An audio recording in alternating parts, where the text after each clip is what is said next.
Hi friends, బైబిల్లో ఒక చక్కని మాట ఉంది. సామెతలు 23వ అధ్యాయము 18వ వచనంలో ఈ మాటను మీకు గుర్తు చేస్తున్నాను.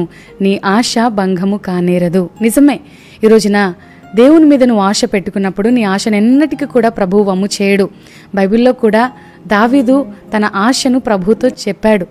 ప్రభా, ఎక్కలేని ఎత్తైన కొండకు నన్ను ఎక్కించమని అడిగినప్పుడు తన ఆశను, తన కోరికను ప్రభుతో చెప్పుకున్నప్పుడు ప్రభు ఆయన కోరికను నెరవేర్చాడు. కాబట్టి ఈ రోజున నీకున్న కోరికలు చాలా గొప్పవిగా ఉండొచ్చు. అవి నెరవేరకుండానే నువ్వు చాలా డిసప్పాయింట్మెంట్లోకి వెళ్ళిపోతున్నావేమో.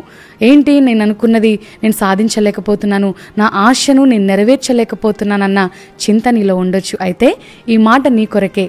ఒకవేళ తల్లిదండ్రులు వారి బిడ్డల యొక్క ఆశను నెరవేర్చలేకపోవచ్చు, బిడ్డలు వారి తల్లిదండ్రులకున్న ఆశను, కోరికను నెరవేర్చలేకపోవచ్చు. కానీ మన అందరి ఆశను, అది మంచిదైతే గనుక, ఇతరులకు హాని పెట్టని ఆశ అయితే గనుక దేవుడు ఖచ్చితంగా ఆశను నెరవేరుస్తాడు.